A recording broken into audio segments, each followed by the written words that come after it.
오늘 하나님께서 저희들에게 주신 말씀은 여러분 익히 알고 계시는 창세기 12장 1절에서 10절 말씀입니다. 아브라함의 부르신 말씀, 구약성경 14면에 14쪽에 있습니다. 구약성경 14쪽. 우리 찾으셔서 화면도 보시고 같이 한 목소리로 우리 같이 봉독하도록 하겠습니다. 구약성경 14면에 보면 창세기 12장 1절에서 10절입니다. 창세기 12장. 같이 한번 읽어볼까요? 여호와께서 아브라함에게 이르시되 너는 너의 고향과 친척과 아버지의 집을 떠나 내가 내게 보여줄 땅으로 가라. 내가 너로 큰 민족을 이루고 내게 복을 주어 내 이름을 창대하게 하리니 너는 복이 될지라. 너를 축복하는 자에게는 내가 복을 내리고 너를 저주하는 자에게는 내가 저주하리니 땅의 모든 족속이 너로 말미암아 복을 얻을 것이라 하신지라. 이에 아브라함이 여호와의 말씀을 따라갔고 롯도 그와 함께 갔으며 아브라함이 하란을 떠날 때에 75세였더라.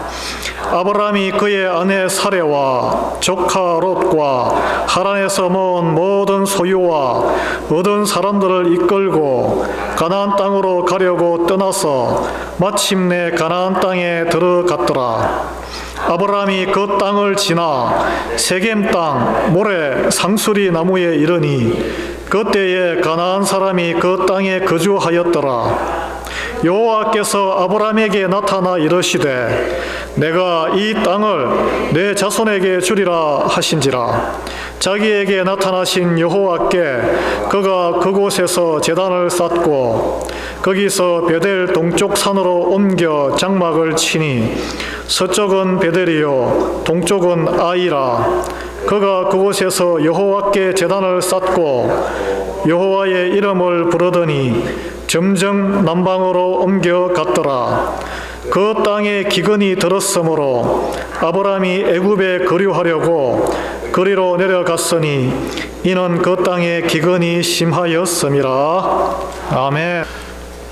일제시대와 6.25를 직접 경험하신 분들이 이제 연세가 많으셔서 점점 줄어들고 있습니다. 예. 또 미국에도 히틀러 나치 그 수용소를 경험하신 분들이 이제 연세가 많으셔서 얼마 남지 않고 있는데요. 여러분, 본인이 직접 체험하고 경험해서 그걸 이렇게 다음 세대에 가르치고 간증하면서 다음 세대가 듣는 거와 역사의 기록으로 남아서 책으로 또는 영화로 보는 거하고는 천지 차이가 있겠죠. 천지 차이가 있습니다. 직접 듣는 것이 훨씬 더 강력한 효과가 있습니다. 벌써 저의 세대 그리고 우리 특히 손자 세대에는 역사적인 사실임에도 불구하고 그걸 깨우뚱 실제 있었던 일이냐 안 믿는 이들이 또 많이 나오고 있어요. 안 믿는 이들이. 그래서 안 좋은 역사가 반복되는 경우도 있는데, 여러분, 우리 이민사회도 우리 교회가 올해 3년째고 50년 넘은 교회도 있고, 그래서 우리 이민 1세대 고생을 하셨고 어려운 가운데 신앙생활을 하고 교회를 세우고 이민사회를 일구었던 그 1세대 부모님들이 이제 연세가 많으셔서 한 분, 두 분 하나님 소천 받아서 가시는데, 여러분, 믿음으로 이룬 이 이민사회, 이민교회도 넥스트 제너레이션, 우리 자녀 세대와 손자 세대에게 물려줘야 합니다. 근데 그 어려웠던, 신실하게 믿음으로 살았던 이 말씀을 해줄 수 있는 분들이 이제 점점점 사라지고 계세요. 제가 이 말씀을 왜 이 도입을 말씀하냐 하면, 오늘 성경은 믿음의 아버지로 불리는 아브라함의 이야기입니다. 여러분 다 아시죠? 예. 아브라함이 살았던 세대가, 아브라함이 태어나서 살았던 그 세대가 하나님의 큰 심판의 대홍수 사건을 직접 체험했던 사람이 한 사람도 남아있지 않던 첫 세대였어요. 첫 세대. 성경의 기록을 보면 여러분, 오늘 나오는 아브라함은 아담의 20대 손입니다. 그리고 노아의 10대 손이에요. 근데 놀랍게도 성경에는 아담에서부터 아브라함까지 각 인물이 언제 자녀를 놓고 언제 몇 살에 죽었다는 기록이 상세하게 나와요. 그래서 그 기록을 바탕으로 추산하면 아담이 에덴 동산에서 쫓겨나서 한 1500년 정도가 흐른 뒤에 노아가 600살일 때 대홍수 사건으로 싹 다 죽었습니다. 그 노아의 가족만 남고 다 죽었죠. 그런데 이 노아의 시대에 노아가 태어났을 때는 아담은 죽고 없었어요. 근데 노아의 아버지가 이름이 라멕이고 할아버지가 무두셀라인데 아버지가 살았던 라멕의 시대에는 놀랍게도 아담이 살아 있었습니다. 아담이 960년을 살았는데 이 라멕이, 그러니까 노아의 아버지가 살아 생전에는 아담이 살아 있었어요. 그리고 그 노아의 아버지 라멕부터 아담까지가 윗대 조상이 10대조가 그때 다 살아 있었어요. 무두셀라가, 이 노아의 할아버지 무두셀라가 딱 죽으면서 그 다음에 홍수가 됐는데, 그러니까 아버지 세대 때는 다 살아있다는 말은 뭐냐 하면 노아가 태어나기 전까지는 그 세대는 아담이 살아있었기 때문에 아담은 누구예요? 에덴 동산을 경험한 사람이잖아. 하나님과 산책을 한 사람이죠. 원조 할아버지잖아요. 그러니까 자기는 완전히 실패했잖아요. 뱀의 유혹에 하와의 그 말에 따라가지고 실패한 경험이 있습니다. 얼마나 고생을 하고 살았어요. 먹고 살기 위해서 이마에 팍 땀을 흘려야 되고, 옛날에는 좋았는데 에덴 동산에 이랬는데 하나님은 이러신 분이었는데 얼마나 귀에 딱지가 않도록 그 10대 9대 밑에 후손들한테 앉으면은 이야기를 했겠습니까? 믿은 사람도 있고 안 믿은 사람도 있겠죠. 예. 근데 그 아담이 노아가 태어나기 130년 전에 죽었습니다. 그래서 노아 때부터는 새로운 세대가 시작되는 거예요. 왜냐하면은 에덴 동산을 직접 본 아담이 없는 시대가 열린 것입니다. 무슨 말입니까? 하나님과 에덴 동산의 그 원래의 하나님의 인류를 위해서 만들어 놓은 그 환경을 직접 간증자한테 듣는 게 아니고 한 다리 건너서 아버지나 할아버지한테 전해 듣는 거죠. 카드라 통신원에 의존해서 믿어야 되는 거예요. 그래서 노아의 믿음이 하나님 보시기에는 굉장한 믿음이었어요. 노아는 의로운 자였더라. 하나님께 유일하게 은혜를 입은 자였더라. 그 노아의 같은 세대에 수많은 그 자손들이 있었겠죠. 노아는 한 다리 건너서 전해준 이야기도 믿고 하나님을 따랐다는 것입니다. 그래서 의로운 자예요, 의로운 자. 그래서 창세기 6장 8절에 노아는 여호와께 은혜를 입었더라 라는 딱 짧은 문장이 나옵니다. 예. 그런데 여러분, 믿음의 아버지는 노아가 아니에요. 아브라함이에요. 의아하죠. 우리 알아요. 노아가 홍수에 그때까지 잘 믿음을 준행했는데 살아남고 나서 삶의 자세가 흐트러졌습니다. 술에 취해서. 그 자녀 세 아들 중에 함은 저주를 받잖아요. 가나안 저주를 받고. 자손들이 믿음을 저버리고 타락의 길을 걷게 됩니다. 이 부모가 흐트러진 모습을 보이면, 믿음이 흐트러진 모습을 보이면 자녀들이 엉뚱한 방향으로 나갈 수밖에 없어요. 그래서 홍수 이후에는 어떻게 됐습니까? 그 많은 자손들이 또 번성을 했는데 바벨탑 시대가 열립니다. 바벨탑이 뭐예요? 하나님의 존재를 안 믿는 거예요. 우리가 힘이 좋으니 우리의 능력으로 우리의 영광을 구하자. 인간의 세계, 제국을 일으키자는 거 아닙니까?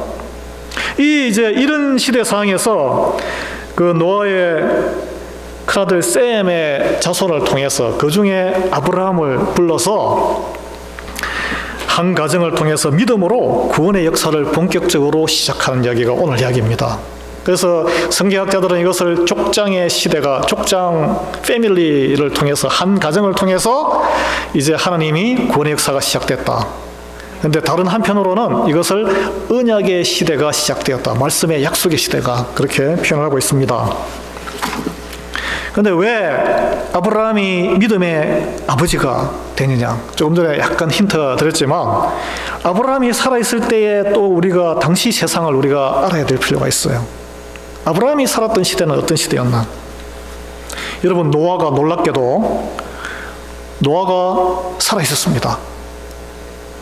아브라함이 살아있을 때 노아가 살아있었어요. 여전히 살아있었어요.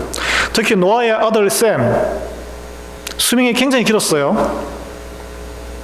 아브라함보다 더 오래 살았어요. 이 성경의 그 기록을 따라서 제가 찾아서 제가 말씀드리는 겁니다. 이 무슨 말씀입니까? 노아와 셈은 유일하게 그 이제 셈의 그 자손들 패밀리를 보면 노아와 셈만이 대홍수의 심판을 직접 경험한 사람들이죠.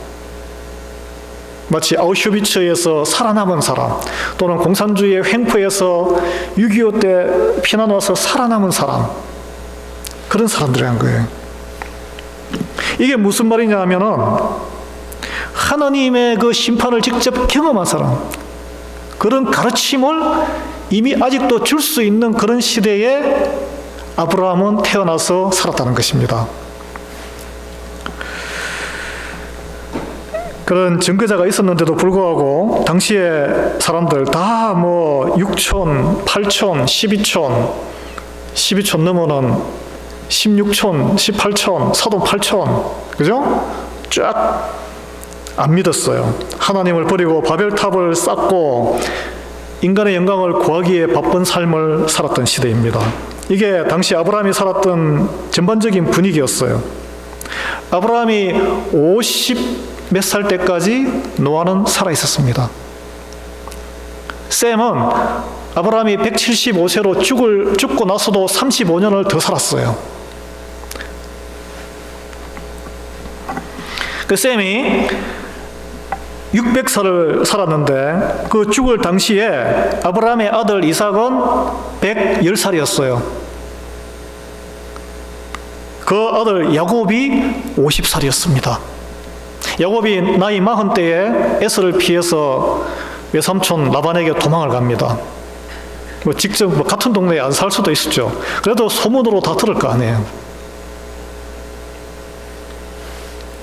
오늘 본문에 아브라함을 부르셨을 때 아브라함이 75살인데 여러분, 오늘날의 75살하고 같은 개념이 아닙니다.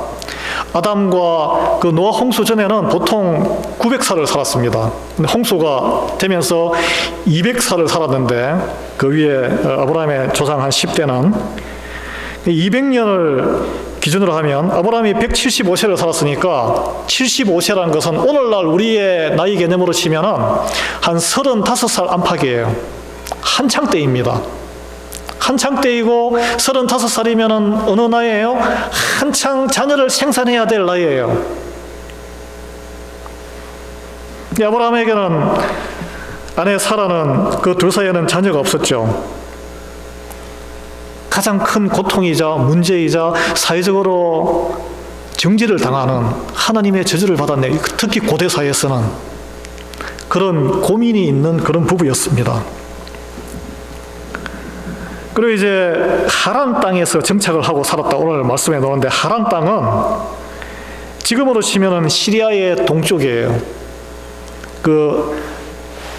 이 갈대아 땅은 지금 이라크의 그 걸프만의 그 항구 도시 바스라라는 도시입니다.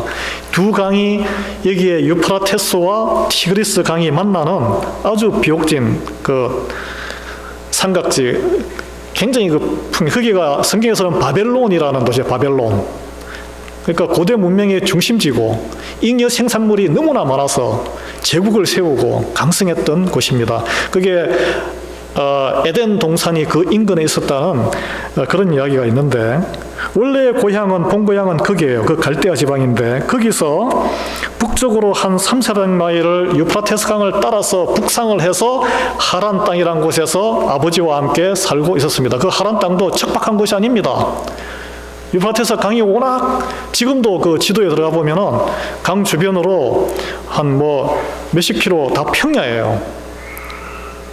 그리고 산도 있고 나무가 울창하고, 그래서 유대인들의 그 전승에 따르면 이 아버지 데라를 도와서 뭘 했냐면, 나무가 많으니까, 그러니까 이주를 한 1차 이민자니까 땅이 없잖아요. 그러니까 나무를 잘라서 목각 인형을 만들어서, 또는 목각 우상을 만들어서 돈을 벌었다고 되어 있습니다. 여러분, 원주민 마을에 지금도 가면은 마을 입구에 큰, 우리 옛날에 장성 세워놓듯이 큰 나무로 이렇게 많이 세워놨어요. 옛날 고대사회에 그게 우상들이에요. 그래서 돈을 벌어서 사실은 잘 먹고 잘 살았습니다. 재산 규모도 어느 정도 축적을 한 것 같아요. 5절에 보면 아브라함이 그의 아내 사레와 조카 롯과 하란에서 모은 모든 소유와 얻은 사람들을 이끌고, 하인들도 있었다는 거죠. 예.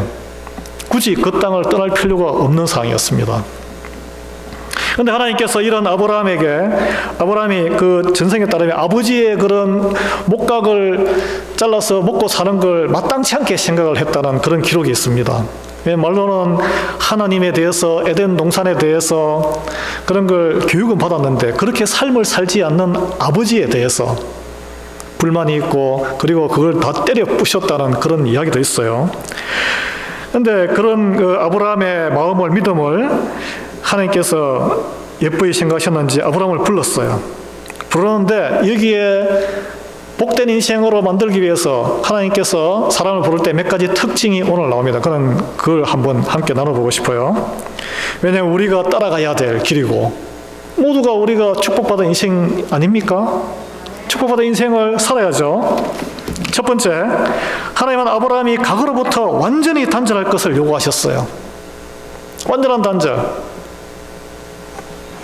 사도 바울도 보라, 새 것이 되었도다. 옛것은 다 사라지고. 여러분 표현 다 아시죠? 고린도 후서에 나오는. 예. 1절에 오늘 본문에 보면 너는 너의 고향과 친척과 아버지의 집을 떠나란 거예요. 가감하게. 여기에 나오는 고향, 선조의 고향, 아담 때부터 대대로 살아왔던 에덴 동산 인근의 갈대아, 바벨론 땅을 이야기합니다. 친척, 노아에서 셈으로 연결되는 모든 조상들과 이리저리 얽힌 6촌, 8촌, 12촌 모든 인맥 떠나란 거예요. 그리고 바벨론 문명, 그들은 바벨론 문명에 살아가는 그 편리함에 젖어서 사는 사람들이에요. 그걸 떠나란 것입니다. 그리고 마지막으로 아버지의 집, 그것은 지금 머물고 있는 하란 땅, 데라의 그 삶의 터전을 떠나는 거예요. 세상적으로 의지하고 있는 모든 것을 던져놓고 모든 인연을 단절하고 하나님을 의지하고 따라오라는, 사실 순종하기 힘든 과격한 부르심이에요. 여러분, 예수님이 제자를 부르실 때 하신 말씀 아주 간단 명료했습니다. 뭡니까? Follow me, 나를 따르라. 이유와 설명이 없어요. 어디 가시는데요? 궁금하잖아요. 어디로 가면은 어디에 거하시나이까 이렇게 물어본 사람도 있었죠. 그래서 인자는 머리 둘 곳이 없느니라. 어디 방향이 없다는 거죠. 그냥 따라오라는 이야기 했는데, 또 어떤 제자는 돌아가신 아버지의 장례를 치르고 가겠다는 제자에게 뭐라 그랬어요? 예수님이 하나님 나라에 적합하지 않다 대답을 했죠. 여러분, 우리 모두에게 이런저런 각자의 개인 사정 없는 사람 누가 있습니까? 다 개인 사정이 있어요. 교회에 나오고 신앙생활을 한다는 것은 그런 개인 사정을 다 접어놓고 나오는 거예요, 사실은. 이런 사정 저런 사정 다 살피면 하나님 나라 문 앞에 절대 못 들어옵니다. 서성거리다가 이거 잊어버렸네 하고 돌아가요. 그러면 하나님의 축복에서 당연히 멀어질 수밖에 없습니다. 만약에 아브라함이 이때에 하나님 잠시만요. 제가 아버지가 이제 노령화되고 있는데 아버지 일을 좀 더 도와드리고 나무를 좀 더 깎아드리고 가야 되는데요. 목가구상 100개만 더 만들어서 아버지 노후 대책 좀 세워놓고 갈게요. 조금만 기다려주세요. 그렇게 했다면, 만약에 예수님이 나를 따르라 했는데 요한과 야고보, 세베대의 아들, 두 아들이죠. 그물을 이렇게 고치고 있었는데 선생님, 이거 고치던 그 물은 마저 좀 끝내고 가야죠. 아버지 혼자 놔두고 가면 저는 불효막심한 요거도 먹잖아요. 아니, 그렇잖아요. 예? 또 베드로가 따라 그랬는데, 아유 선생님, 제가 며칠 동안 물고기도 못 잡고 오래간만에 주님 말씀을 듣고 이렇게 물고기 미어 터지게, 그물 터지게 잡았는데 이거 좀 팔아가지고 장모님도 지금 몸도 안 좋고 처자식도 주렁주렁 달려있는데 생활비 좀 챙겨놓고 겨울 되면 춥고 하니까 물고기도 잡는 것도 비수기고 하니까 그때 따라갈게요. 만약에 그랬다면 그들은 성경에 이름이 있을까요? 없을까요? 없어요. 그러면 예수님은 사역을 중단했을까요? 안 했을까요? 아니요. 다른 사람 들었었죠. 예. 오는 복을 차서는 안 돼요. 오는 복을. 근데 그 오는 복이 우리 눈에 보기에는 복이 아니에요. 그게 세상적으로 보면은 어이 뭐야 이거, 나 이거 더 어렵게 만드네? 그럴 수 있습니다. 두 번째, 이해되지 않아도 미래가 불투명해도 오늘을 믿음으로 살 때, 오늘이 중요해요. 오늘 믿음으로 살 때 축복받는 인생이 열리는 거예요. 여러분, 오늘 보시면은 하나님이 부르셨는데 어디로 가야 할지 목적지를 뚜렷하게 제시하지 않습니다. 주님도 예수님도 나를 따르라 그랬지, 이리 가고 이렇게 이런 일이 벌어질 거야 너한테는, 말씀 안 하셨어요. 그냥 1절에 내게 보여줄 땅으로 가라라고 했어요. 여기 보면은 보여준다는 것은 미래형이고 가라는 것은 현재형이잖아. 현재형. 그래서 갈 때에 눈에 보일 것이다라는 거예요. 갈 때에. 예. 가는 행동이 앞서야 미래가 하나님께서 열어준다는 것입니다. 아브라함이 거기 어딥니까? 라고 물었습니까? 안 물었어요. 그런데 아브라함에게는 믿음으로 기도하면서 영적인 지혜가, 하나님을 따르는 자에게는 지혜가 주어집니다. 시키지도 않았는데 어디 가서 가나안 땅으로 갔습니다. 저는 이걸 묵상하면서 어떻게 가나안 땅으로 갔지? 근데 보니까 지도를 착 펼쳐보고 보니까 고향과 친척과 아비의 땅과의 반대 방향이 가나안 땅이에요. 예. 그때는 세계의 끝이 페르시아 넘어는 끝이었고 그거 안 갔거든요. 그러니까 거기를 떠나면 갈 곳은 서쪽밖에 없는 거예요. 여러분, 우리가 하나님의 말씀, 성경 말씀을 100% 이해 못할 때가 더 많습니다. 그럼에도 불구하고 말씀을 믿고 가라는 명령에 따르시기 바랍니다. 예. 그래야면 보여줄 것이다라는 하나님의 약속이 우리 인생에 펼쳐질 거예요. 예. 우리가 믿음으로 움직이면 하나님은 미래를 한 발짝 한 발짝씩 인도하시는 분이에요. 그래서 우리가 축복받은 인생은 뭐냐면 오늘 하루를, 우리는 매일 하루가 눈앞에 펼쳐 있는 거예요. 오늘 하루를 주님을 믿으며 열심히 주 안에서 감사와 기쁨으로 우리는 선택해야 돼요. 감사와 기쁨으로 받아들여서 행할 것이냐, 아니면은 의심과 의욕과 불안으로 우리의 시간을 채울 것이냐. 우리 앞에 놓여 있습니다. 셋째, 하나님의 말씀에 의심 없이 즉각 행동으로 따를 때 축복받는 인생이 됩니다. 오늘 이 약속은 주어져요. 하나님을 믿음으로 이렇게 바라보면 약속은 누구에게나 주어집니다. 2절과 3절인데 아브라함에게 주어진 이 약속, 내가 너로 큰 민족을 이루고, 같이 한번 읽어볼까요? 우리 화면에 이 축복의 말씀이기 때문에 같이 한번 읽겠습니다. 2절, 3절 같이 읽겠습니다. 내가 너로 큰 민족을 이루고 내게 복을 주어 내 이름을 창대하게 하리니 너는 복이 될지라. 너를 축복하는 자에게는 내가 복을 내리고 너를 저주하는 자에게는 내가 저주하리니 땅의 모든 족속이 너로 말미암아 복을 얻을 것이라 하신지라. 아멘. 이 축복의 약속이 오늘 아멘 하시는 모든 분에게 임하기를 우리 주 예수 그리스도의 이름으로 축원드립니다. 여러분도 아멘 하셨습니까? 예. 한마디로 세상 모든 사람들이 부러워하는 복덩어리가 되게 하나님께서 만드시겠다는 거예요. 예. 이 복의 근원이 하나님만이 하실 수 있는 약속이고, 또 복의 주인이 하나님이란 것을 믿는 사람에게 이 복이 올 수 있는 거예요. 안 믿으면 뭐 nothing happen이죠. 예. 여러분, 이 말씀이 지금 다 이루어졌어요, 사실은. 우리는 알잖아요, 다 이루어진 것을. 근데 그 아브라함이 그 말씀을 들을 때는 이거 허무맹랑하고 공수표예요, 공수표. 어떻게 이루어질 수 없는 약속이에요. 임파서블한 프라미스를 주님께서 이렇게 마음에 이렇게 심어주신 건데, 보십시오. 아내는 임신을 할 수 없는 몸이에요. 근데 무슨 큰 민족을 이뤄요. 응? 말씀드렸듯이 고대사회의 불임은 치명적인 결함이고 하나님의 저주와 심판, 다른 사람들이 수군거리는 일이에요. 그거라도 좀 막아줬으면 감사하겠습니다. 이런 마음 있지 않겠습니까? 그냥 내 하인에게 그냥 건강하게 재산 물려주게 해주세요. 마지막까지 그렇게 불신하잖아요. 예. 그리고 아브라함이 유명한 사람이었겠어요? 떠내기 생활, 땅도 없이 나무 깎아가지고, 그것도 자기 비즈니스도 아니고 아버지 도와서, 이름 없는 필부죠. 근데 유명 인사가 되게 하고 이름을 창대하게 할 것이다. 요즘 아브라함 모르는 사람 누가 있습니까?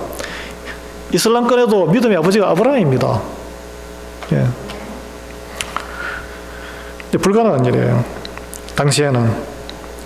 그리고 복이 되게 하겠다는 거 세상 사람들이 다 보고 감탄하게, 야, 저런 복을 누리고 살다니, 쟤는 무슨 복이 있나, 우리 표현이 있잖아요. 그런 사람으로 만들겠다. 그리고 아무도 해치지 못하는 이 존귀한 자로 만들겠다.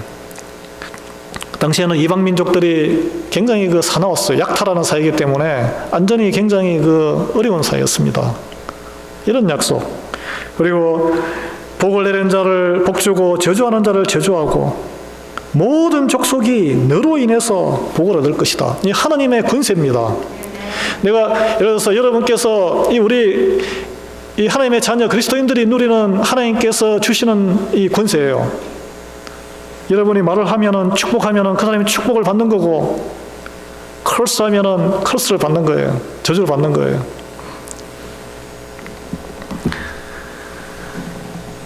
하나님께서 믿음의 자손을 번창하게 하십니다. 닫힌 태의 문을 열어주시고, 우리가 중보기도할 때 우리 자녀들의 닫힌 태에 생명의 문이 열릴 것입니다. 믿으시기 바랍니다. 그리고 그러지 아니하더라도 혈육을 넘어서 꼭 DNA의 연결만 자녀가 아니에요. 믿음의 자녀들, 큰 가정을 이루게 하고, 또 교회를 통해서 믿음의 형제 자매들 위에 선배들, 아버지, 삼촌, 그리고 조카들, 어린 자녀들이 많잖아요. 사랑으로, 기쁨으로 서로 교제하게 하고, 그리고 자녀들을 하나님은 눈동자처럼 밤낮으로 지켜주시고, 무엇보다 우리에게 성령 충만함을 허락하셔서 세상 죄인들에게 담대하게 복음을 선포해서 영혼 구원으로 인도하는 귀한 하나님의 권세를 또 허락하시잖아요. 예. 그래, 하나님의 축복을 받은 인생의 절정은 신음하는 피조세계. 옛날에는 강아지, 고양이, 내 스트레스를 푸는 해소 대상이었고, 꽃도 가면은 팍 꺾고 그랬는데, 이제는 생명을 살리잖아요, 이렇게. 연약한 동식물을 밖에 요즘 눈이 많이 오니까 옛날에 안 그랬는데 새가 걱정이 되더라고요. 그래서 해바라기 씨도 뿌려주고 사람이 바뀌는 겁니다. 우리가 바뀜으로써 세상이 사는 거예요. 피조 세계가 회복되는 거예요. 예, 이게 축복받은 인생이에요. 축복받은 인생. 여러분, 아브라함은 오늘 하나님 약속의 말씀에 어떻게 반응했습니까? 에이, 있을 수 없는 일인데 설마 이런 일이 있겠어? 그리고 여기 하란에서도 먹고 살만한데 어디로 가는 거야 도대체? 증거라도 보여주시면 내가 좀 움직이지. 하늘에서 불이라도 떨어지면. 이런 식으로 반응을 하지 않았습니다. 알았죠? 4절에 보면 간단해요. 말씀을 따라갔다 이렇게 표현되어 있습니다. 말씀을 따라, 하나님이 말씀했을 때 따라갔다 이렇게 되어 있습니다. 하나님의 말씀과 아브라함의 행동 사이, 하나님의 말씀이 3절에 있고 아브라함의 행동이 4절에 있는데 그 사이에 뭐가 있습니까? 아무것도 없어요.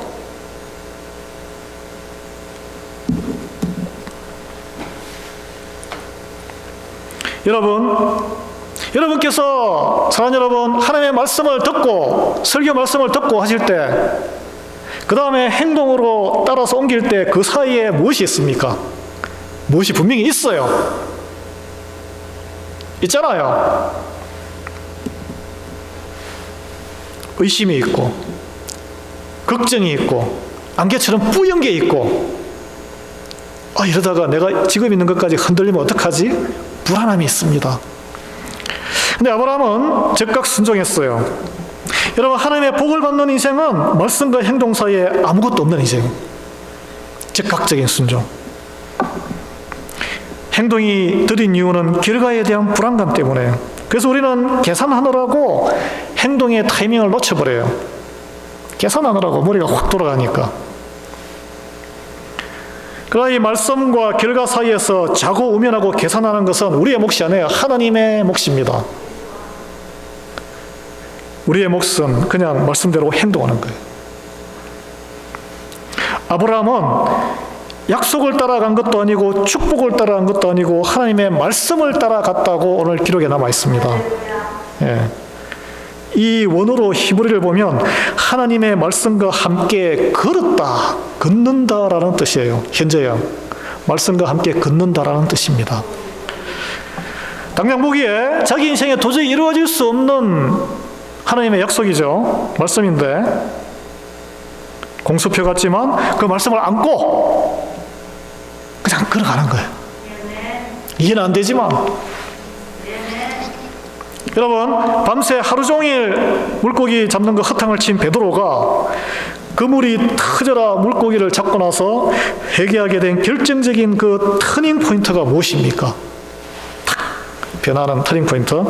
누가복음 5장에 보면 이런 말씀을 해요. 이런 말을 해요. 베드로가 예수님한테, 선생님, 우리들이 밤이 새도록 수고하였으되 잡은 것이 없지만은 말씀에 의지하여 내가 그물을 내리리이다. 무엇에 의지해서 행동을 했습니까? 말씀에 의지하여. 그래서 그런 인생이 바뀌고 위대하게 되고 교회의 대표적인 인물이잖아요. 사랑하는 여러분, 오늘 무엇에 의지하며 살아가십니까? 말씀에 의지하시기 바랍니다. 예. 왜 그러냐면 하나님 말씀만이 온전히 사라지지 않고 이루어질 것이기 때문에요. 이제 아브라함은 살림살이 다 싸들고 아내, 조카, 하인들, 식솔 다 데리고 이제 가나안 땅에 들어가는데 이 고향과 반대 방향이죠. 이렇게 해서 여기서 올라와서 이렇게 올라가서 쭉 서쪽으로 이렇게 내려갑니다. 그런데 여러분, 그 가나안 땅이 성경에는 젖과 꿀이 흐르는 땅 이렇게 되어 있으니까 아주 기름진 땅. 여러분 그 성지순례 이스라엘 다녀오신 분도 알지만 전혀 평야지대나 그런 땅이 아니에요. 산지에다가 메마르고 건조한 땅. 나중에 그런 표현이 나오죠. 비가 오면은 싹 빠져가지고 물도 제대로 없는 땅, 천수답. 가나안 땅은 자갈밭이었습니다. 하란 땅과 유프라테스 강변은 옥토였습니다. 평야지대에서 자갈밭으로 하나님이 부르신 거예요. 그리고 그 땅이 텅 빈 땅이면 정착하기도 좋죠. 사람들이 살고 있었어요. 함의 자손, 가나안 족속들이 이미 땅을 차지하고 온갖 우상 숭배, 어떻게 하면 잘 살아볼까? 바알 숭배 신앙이 싹튼 곳이에요. 그곳이. 온갖 약탈 행위와 더러운 우상 숭배의 문화에 쩔어있던 원주민이 강성한 세력을 행사하고 살고 있던 곳으로 하나님이 부르셨어요. 그쪽으로 이렇게 거기에 땅을 주겠대요. 자기에게 주는 게 아니라 자손들에게. 그것도 축복의 길이 아니고 객관적으로 드러난 사실을 보면 이거는 생고생하라고 부른 길이에요. 그렇잖아요. 왜 이런 땅에 하나님은 아브라함을 보내셨을까요? 그리고 이것을 왜 축복이라고 선포하셨을까요? 세상적으로 보면 저주 아닙니까? 여러분, 오늘 본문에 보면은 가나안 땅에 들어가서 세겜 땅 모래 상수리 나무에 이르러서 제단을 쌓았다라고 되는데, 이 세겜, 예수님의 시대에는 예루살렘 북쪽 40마일의 갈릴리 사마리아 지역입니다. 거기에는 두 산이 이렇게 요렇게 산이 그 사이가 오늘 모래 상수리 나무 있는 데인데 에발산과 그리심산이라 그랬어요. 아브라함이 처음 정착한 이 모래 땅. 예수님께서 사마리아 여인을 우물가에서 만났던 야곱의 우물이 있던 곳이에요. 나중에 생기죠, 그거는. 오늘날도 이스라엘 방문하는 성지순례객들이 가면은 반드시 방문하는 곳이 그곳이라고 합니다. 야곱의 우물. 남아있으니까요. 그런데 이 땅을 아브라함 자손에게 주겠다고 말씀을 듣고 아브라함이 그곳에서 제단을 쌓고 하나님께 예배를 드립니다. 근데 그곳은 하나님께 예배를 드릴 수 있는 곳이 아니에요. 그곳 주민들이 자기들이 섬기는 우상에게 제사하던 그런 곳이에요. 왜냐하면 상수리 나무는 오래된 신령한, 우리나라로 치면 느티나무, 가장 큰 나무예요. 고대사에는 나무에서 제사 지내고 하지 않았습니까? 한국의 마을 입구에 가면 뭐가 있죠? 느티나무가 있고 거기에 뭐 선앙당도 있고 이렇게 빙글빙글 감아놨잖아요. 거기서 뭐 고사도 지내고 그렇게 하죠. 마찬가지입니다. 아브라함이 의심을 품거나 반발하지 않았겠어요? 아니 이 우상 숭배와 간영한 이 땅을 뭐가 필요하다고 나에게 주십니까? 저한테 안 주시고 왜 또 자손에게 준다고 하십니까? 그렇지만 아브라함은 그런 불만 입에 내지 아니하고 감사함으로 예배 제사를 드렸습니다. 그 장소에 사실 어떻게 보면 맞아 죽을 수도 있어요. 자기들의 신을 섬기지 아니하고 하나님을 예배하니까. 이 아브라함이 사라 생전에 소유했던 땅은 아주 작았어요.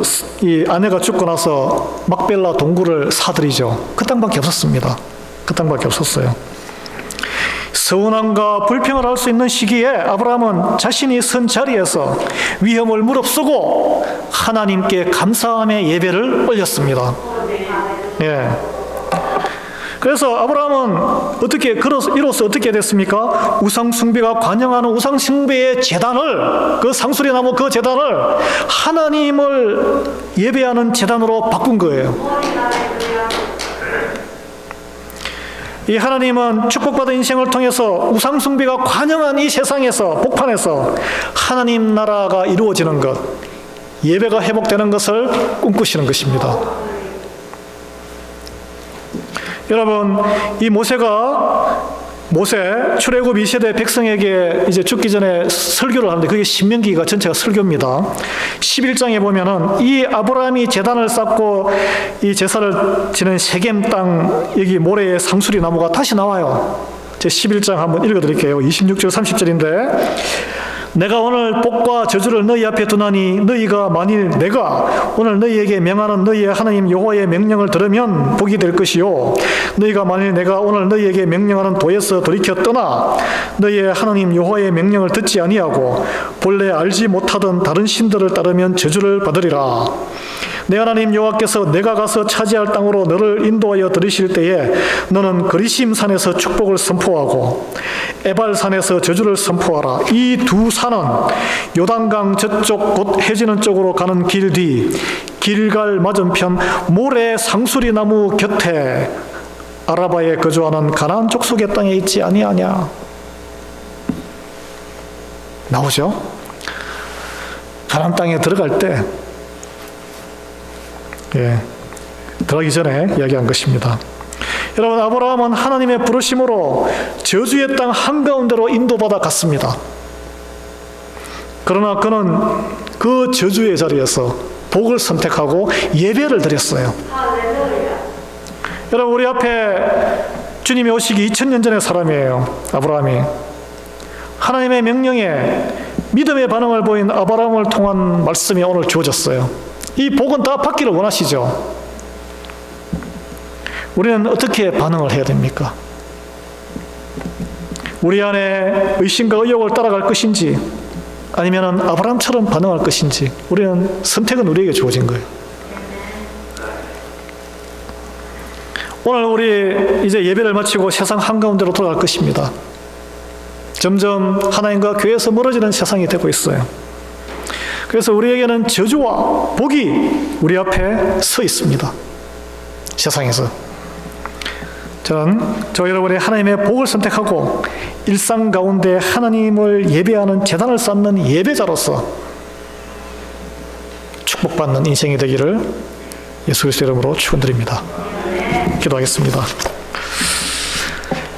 하나님 감사합니다. 오늘 아브라함의 그 하나님의 부르심에 말없이 순종하며 그 우상이 관영하는 자갈밭에서 하나님을 경배하고 감사함으로 찬양하는 예배자로 섬으로써 축복받는 인생의 물꼬를 타는 귀한 말씀을 우리에게 주심을 감사드립니다. 저희가 점점 세속화되고 우상이 관영하는 이 허물어지는 이 세상 속에서 어디에 가든지 어디에 서 있든지 감사함으로 하나님을 믿어 행동하고 예배하는 예배의 처소를 만드는 귀한 성도들에게 은혜를 베풀어 주시옵소서. 그래야 모두 축복받는 인생 되게 은혜를 베풀어 주시옵소서. 예수 그리스도의 이름으로 감사하며 기도합니다. 아멘.